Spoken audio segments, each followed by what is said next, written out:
Olá pessoal, para você que não me conhece, sou professora doutora Aline Davi e hoje nós vamos falar de um tema meio polêmico. Será que a banha de porco é melhor para cocção? Tá, mas melhor do que o que, Aline, né? A gente tem que comparar as coisas.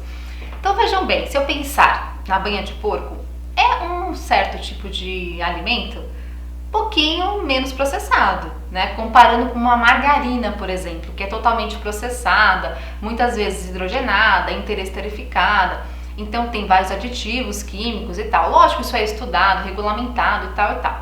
Mas se for comparar um alimento mais processado com um alimento menos processado, comparando então a banha de porco com a margarina, talvez a banha de porco seja um pouquinho menos processada, um pouco mais saudável.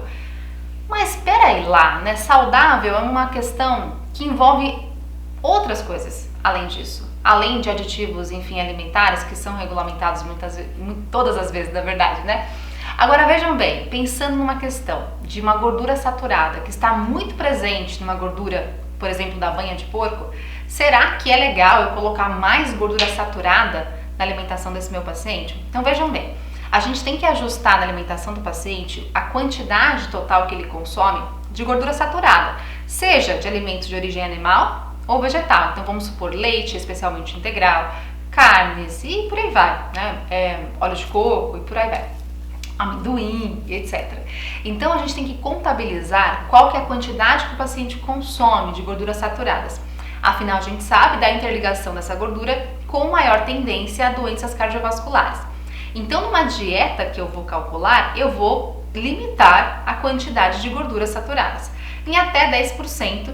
E para aquelas pessoas que apresentam comorbidades como dislipidemia, como aterosclerose, hipertensão, diabetes, a quantidade é menor, são 7%.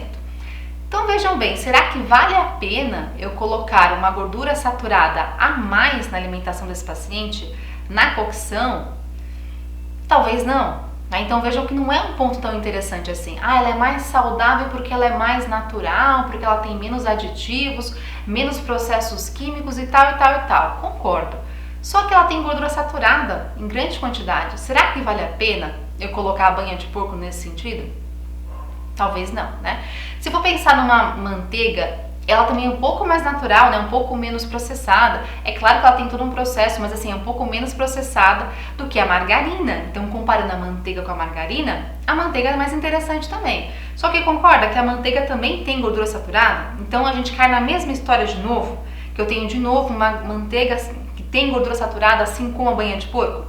Se eu pensar na manteiga ghee, piorou, porque eu tenho mais gordura saturada ainda. Se meu paciente é intolerante à lactose, aí tudo bem a manteiga ghee, porque tem muito menos lactose.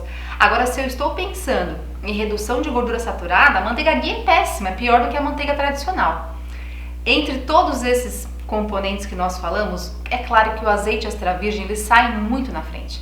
A gente consegue ter um benefício muito melhor, porque eu tenho vários tipos, além de uma gordura poliinsaturada, eu tenho uma adição ali no próprio azeite mesmo, né, de polifenóis, de agentes que são interessantes, que são antioxidantes. Mas, se eu for pensar então na banha de porco, que é uma gordura boa para fritar, boa eu não vou te dizer que é uma gordura boa, mas a gente tem que comparar com o que é melhor ou é pior do que o que.